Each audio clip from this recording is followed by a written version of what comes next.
haben eine Ausschreibung gestartet im Internet und haben versucht, Hobbymusiker in ganz Japan anzusprechen. Sie können sich bei uns bewerben und haben aus diesen vielen Menschen, die wir am liebsten alle genommen hätten, einen kleinen Teil herausgesucht, der dieses Orchesterkonzert jetzt spielen kann.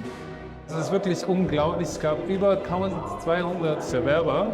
Daraus haben wir etwa 100 genommen. In Japan gibt es sehr, sehr viele Amateurmusiker.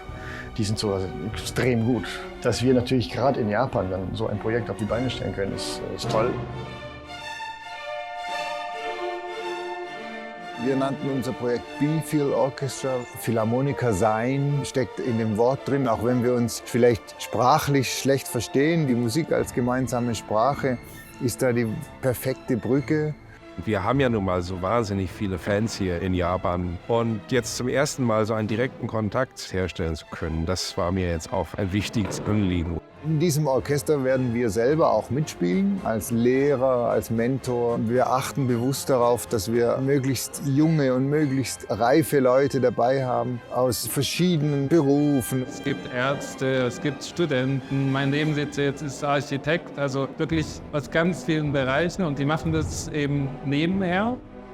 I just try if I could be qualified and just to send out the video. Last night, we were too nervous to sleep well. I didn't think of getting this chance, so I was thinking maybe not to apply. I'm an eye doctor. I've been playing trombone for 2 years.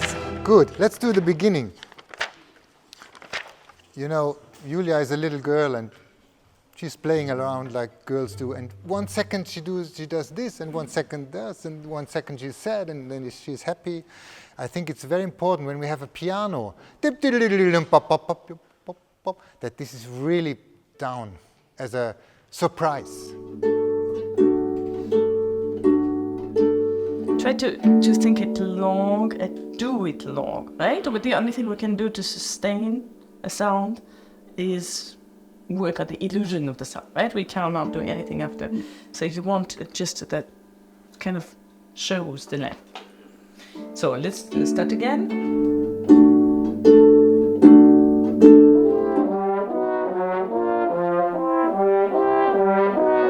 If it gets louder or if there's a forte, always try still to play with a nice sound, okay? So always be with your ears everywhere.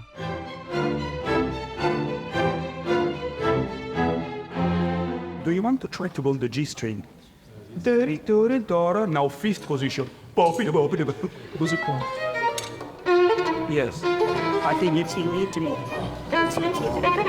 Because otherwise it's exclusive. Die haben eine unglaubliche Leidenschaft. Mit so einer Art Naivität oder mit so einer unbefleckten Neugierde. Wir waren nach der Probe dann gleich als Cellogruppe in irgendeiner Kneipe und die haben mich Sachen gefragt. Also ich habe, glaube ich, noch nie so viel am Stück nur über mein Instrument geredet. I would like to ask if you messed up on the performance just a little bit, like how do you recover? I think it's a very good question because that's really a big challenge also for me to accept failure. Die beiden Werke, Brahms Doppelkonzert und die Auszüge aus den beiden Suiten von Romeo und Julia von Prokofjew, das war unser Programm. Ich werde beide Werke proben, bis die Töne klar sind und bis das Ganze schon Schwung aufnimmt. Und dann wird Kirill Petrenko, unser Chefdirigent, kommen und wird die Proben für Romeo und Julia übernehmen. Diese Art Arbeit gibt mir persönlich so viel Energie und inspiriert mich wirklich für mein persönliches Bewusstsein als Musiker. Diese Begeisterung spricht auf mich zurück und das ist so eine Synergie, die gibt mir persönlich viel Kraft.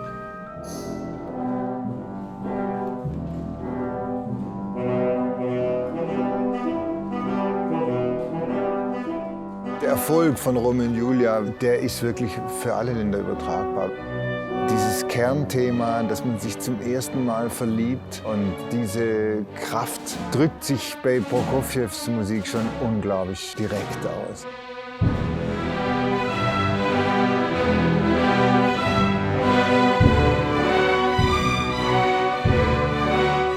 Es ist ein beeindruckendes Stück, wo das Orchester sehr vielfarbig klingen kann. Es zeigt auch eine große Virtuosität im Orchester. In meinem Stück, im Brahms Doppelkonzert, da habe ich das natürlich selbst in der Hand. Daishin Kashimoto an der Geige und Ludwig Quandt am Cello. Die sind natürlich sehr wichtig in der Ausgestaltung des Stückes als Solisten. Und mit denen bin ich natürlich schon in Kontakt. Wie spielen wir das? Wie wollen wir das? Und das vermittle ich dann im Orchester auch. Und dann im ruhigen Tempo bleiben. Wenn ihr dann wieder reinkommt, habe ich schon oft gehört, dass dann das Tempo so ein bisschen gehalten ist. Bei dem, was jetzt kommt. Wir können sogar die letzten zwei.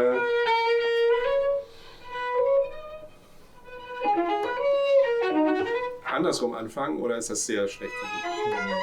Ein Doppelkonzert ist kein Konzert für zwei Solisten und ein Orchester dahinter, sondern die zwei Solisten müssen ja auch zusammenspielen. Und ein Solist stellt man sich ja immer so vor, dass der machen darf, was er will, und das Orchester muss irgendwie begleiten. Aber in diesem Fall haben wir eben die Aufgabe, uns zusammenzufinden.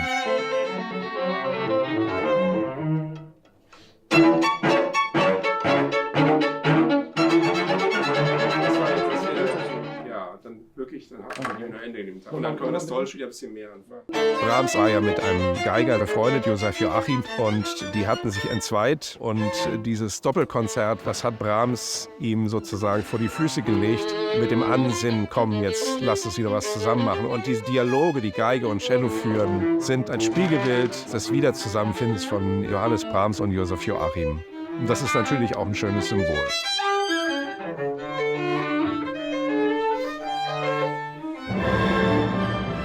Es wird natürlich auch was Schönes für mich sein, persönlich. Ich freue mich auch extrem, auch mit Ludwig zu spielen. Brahms wollten wir immer wieder spielen. In Japan, in so einem Projekt, fantastisch. Ich hoffe, die Musiker werden nicht zu aufgeregt sein. Ich hoffe, dass sie auch genauso viel einfach Spaß haben werden an der Sache wie ich.